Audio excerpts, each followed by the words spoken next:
ಬೋಲೋ ಭಾರತ್ ಮಾತಾ ಕಿ. ನೋಡಿ ಎಷ್ಟು ಜನ ಇದ್ದೀರಿ, ಸ್ವಲ್ಪ ಮಾತ್ರ ಜನ ಹೇಳಿದ್ರು ಬೋಲೋ ಭಾರತ್ ಮಾತಾ ಕಿ.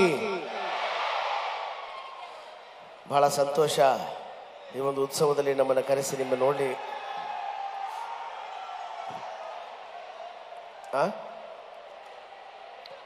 ಓ, ಜನಗಳ ಮೇಲೆ ಕ್ಯಾಮ್ರಾ ಹೋಗ್ತಾ ಇದೆ ಅಲ್ಲಿ, ಹಾಗಾಗಿ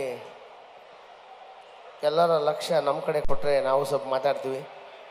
ಒಂದು ಸಾರಿ ಮಹಿಳೆಯರು ಮಾತ್ರ ಚಪ್ಪಾಳೆ ತಡ್ರಿ ಅಮ್ಮ, ಅಕ್ಕಂದ್ರೆ ಮಾತ್ರ ಚಪ್ಪಾಳೆ ತಡಿ. ಈಗ ನೋಡಿ ಪುರುಷರು ಚಪ್ಪಾಳೆ ತಡ್ಡಿ. ನೋಡಿ ನೋಡಿ, ಗಂಡು ಅದು ಹುಲಿ, ಹುಲಿನೇ ಅದು. ಇನ್ನೊಂದು ಅವಕಾಶ ಮಹಿಳೆಯರಿಗೆ ಇನ್ನೊಂದು ಅವಕಾಶ, ಚಪ್ಪಾಳೆ ತಡ್ಡಿ ಈಗ. ಓ, ಇಷ್ಟು ಮೊದಲೇ ಚಪ್ಪಾಳೆ ತಟ್ಟಿದ್ರೆ ಇನ್ನೊಂದು ಅವಕಾಶ ಗಂಡು ಮಕ್ಕಳಿಗೆ. ಗಂಡು ಅದು ಹುಲಿ, ಹುಲಿನೇ. ಮಾರ್ಕೆಟ್ನಾಗಿದ್ರು ಹುಲಿನೇ, ಹೊರಗಡೆ ಇದ್ರು ಹುಲಿನೇ, ಗ್ರೌಂಡ್ನಾಗಿದ್ರು ಹುಲಿನೇ, ಪ್ರೋಗ್ರಾಮ್ನಾಗಿದ್ರು ಹುಲಿನೇ. ಹೊರಗಡೆ ಹುಲಿ ಒಂದೇ ಓಡಾಡ್ತಾ ಇರ್ತದೆ ರಾಜಾರೋಷವಾಗಿ, ಮನೆಯಲ್ಲಿ ಮಾತ್ರ ಸೈಲೆಂಟ್ ಆಗಿರ್ತದೆ. ಯಾಕಂದರೆ ಮೇಲ್ಗಡೆ ಚಾಮುಂಡೇಶ್ವರಿ ಕೂತ್ಕೊಂಡಿರ್ತಾಳೆ. ನೋಡಿ, ಈ ಕಾರ್ಯಕ್ರಮ ಬರ್ತಾ ಇದ್ದಂಗೆ ನಾವು ಇಳಿದು ಬರ್ತಾ ಇದ್ದೀವಿ, ಯಾರೋ ಒಂದು 8 ಹುಡುಗರು ನಮ್ಮನ್ನು ನೋಡಿ ಒಂದೇ ಒಂದು ಸಾಂಗ್ ಆಡಿದ್ರು, ಬಂದರು ಬಂದರು ಬಂದರು ಬಂದರು.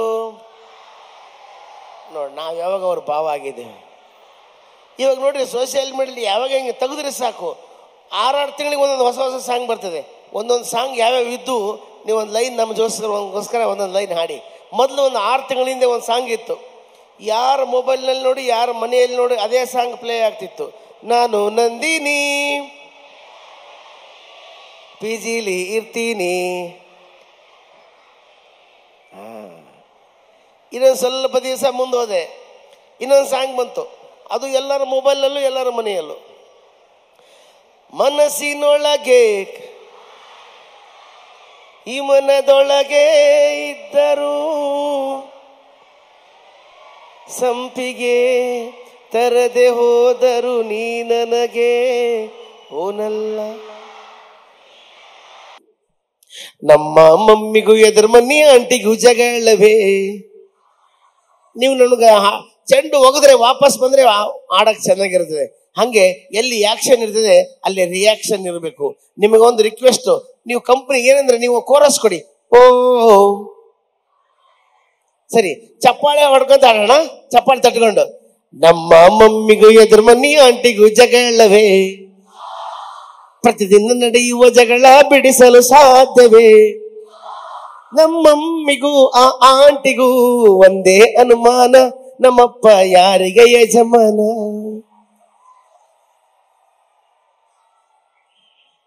ಬೇಡುವೆನು ವರವನ್ನು ಕೊಡೆ ತಾಯಿ ಜನ್ಮವನು, ಕೊನೆ ತನಕ ಕರೆಯಲ್ಲ ಜೋಗಿ, ಕೊನೆ ತನಕ ಮರೆಯಲ್ಲ. ಈಗ ಒಂದು ಸಾಂಗ್ ಬೇರೆ ಮಾಡಿದನೀಗ, ಏನಂತ?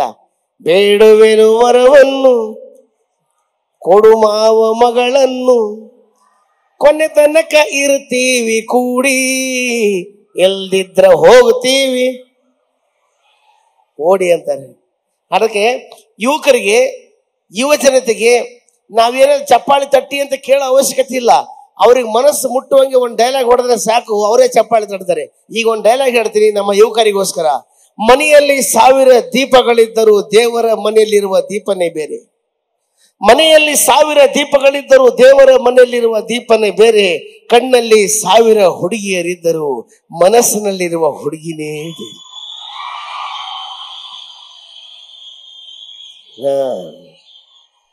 ಹೃದಯ ಶ್ರೀಮಂತಿಕೆಯಲ್ಲಿ, ಪ್ರೀತಿ ಮಾಡೋದ್ರಲ್ಲಿ, ಪ್ರೀತಿಯಿಂದ ಎಲ್ಲಾದ್ರೂ ಕರ್ಕೊಂಡು ಹೋಗೋದ್ರಲ್ಲಿ, ಪ್ರೀತಿಯಿಂದ ಏನಾದ್ರೂ ಗಗನ ಚುಕ್ಕಿ ಫಾಲ್ಸ್ ತೋರಿಸೋದ್ರಲ್ಲಿ ಗಂಡು ಮಕ್ಕಳೇ ಶ್ರೇಷ್ಠ, ಗಂಡು ಮಕ್ಕಳೇ ಮುಂದೆ.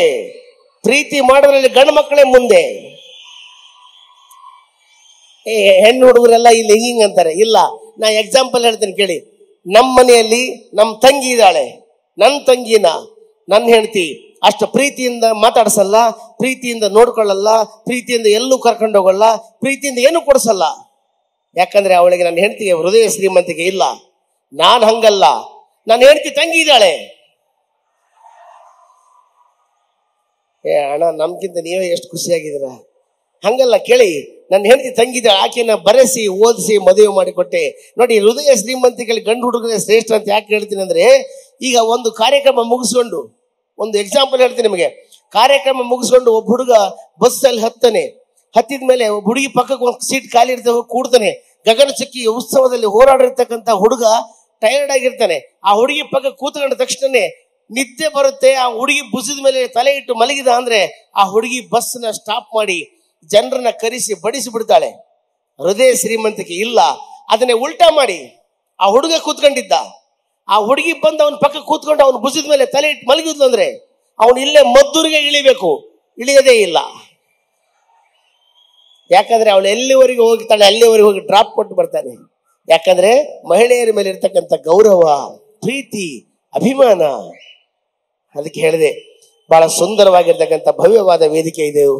ಇದ್ದ ಮನುಷ್ಯ ದೊಡ್ಡದು ಕಾಣೋದು ಸಿನಿಮಾದಲ್ಲಿ, ಇದ್ದ ಮನುಷ್ಯ ಸಣ್ಣದು ಕಾಣೋದು ಟಿವಿಯಲ್ಲಿ.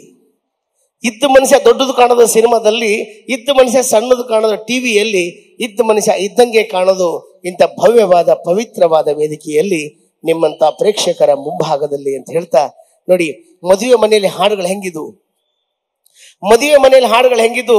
ಒಂದೊಂದು ಹಾಡನ್ನ ನಾವೆಲ್ಲರೂ ಸೇರಿ ಹಾಡೋಣ. ಹೆಂಗಂದ್ರೆ, ಮದುವೆ ಮನೆಗೆ ಹೋದ್ವಿ, ತಾಳಿ ಕಟ್ಟಿದ ತಕ್ಷಣ ಸಾಂಗ್ ಬಂತು. ಹೆಂಗೆ ಒಂದು ಆ ಸಂದರ್ಭ ತಕ್ಕಂಗೆ ಹಾಡು ಆಡ್ತಾ ಇದ್ರು. ಮದುವೆ ಮನೆಯಲ್ಲಿ ಹೋದ್ವಿ, ಒಂದು ಮಂದಿ ತಾಳಿ ಕಟ್ಟಿದ್ರು, ತಾಳಿ ಕಟ್ಟಿದ ತಕ್ಷಣ ಸಾಂಗ್. ಹೊಸ ಬಾಳಿನ ಹೊಸಿಲಲ್ಲಿ ನಿಂತಿರುವ ಹೊಸ ಜೋಡಿಗೆ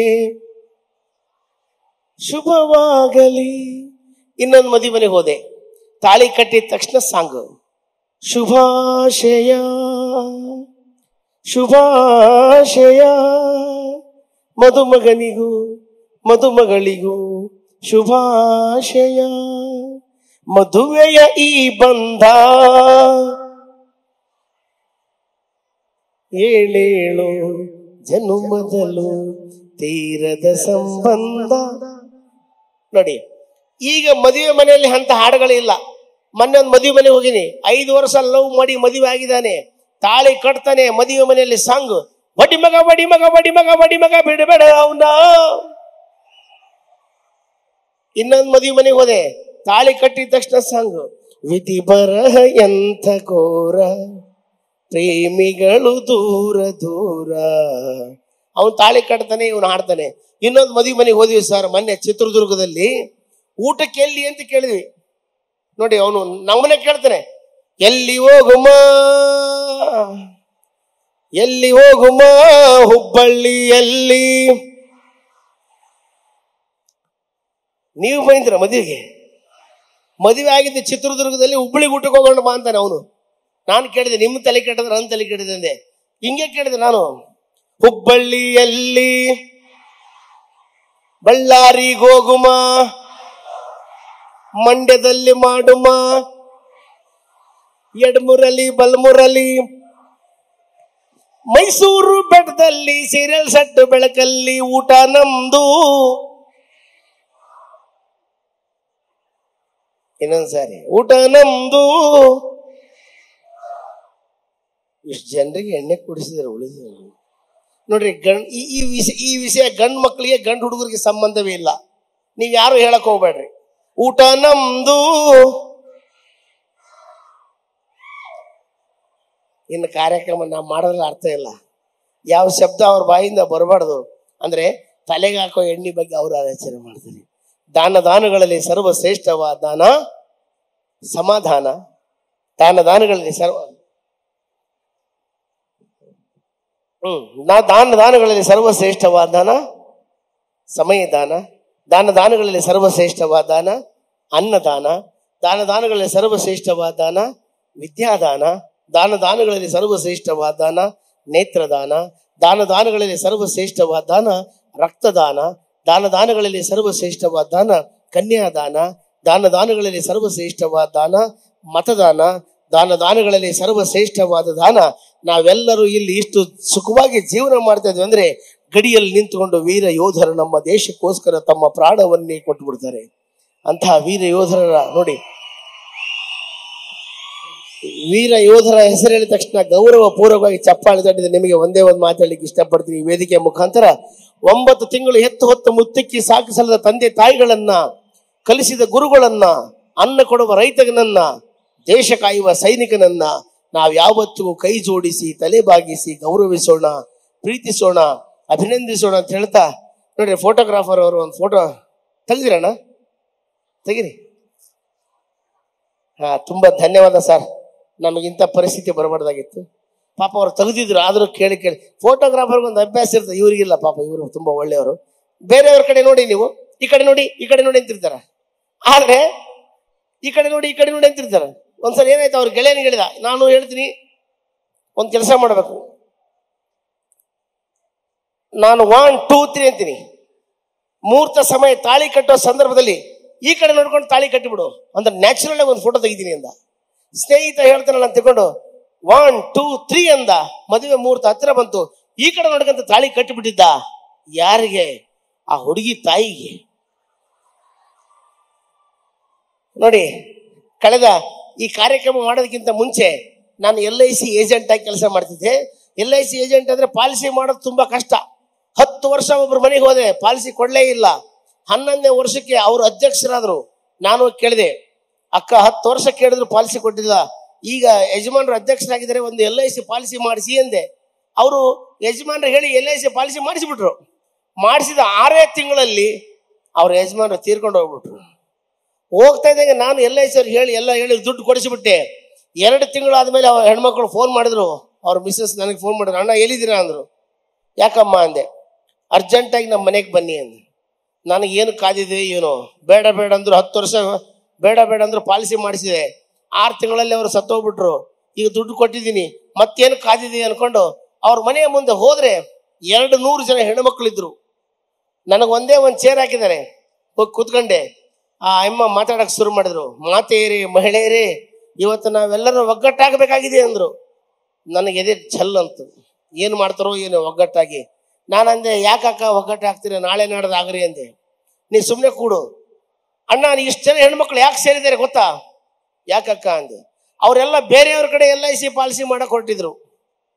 ನಾನಂದೆ, ಬೇಡ, ಅಣ್ಣನ ತಲ್ಲಿ ಮಾಡಿಸಿ, ಅಣ್ಣನ ಕೈಗುಣ ಚೆನ್ನಾಗಿದೆ ಅಂತ. ಇನ್ನೊಂದು ವಿಷಯ ಹೇಳ್ತೀನಿ ಅಣ್ಣ, ಅಣ್ಣ 6 ತಿಂಗಳಲ್ಲಿ ರಿಸಲ್ಟ್ ಕೊಟ್ಟು ಬಿಡ್ತಾನೆ ಅಂತ. ನೋಡಿ, ರಿಸಲ್ಟ್ ಅಂತ.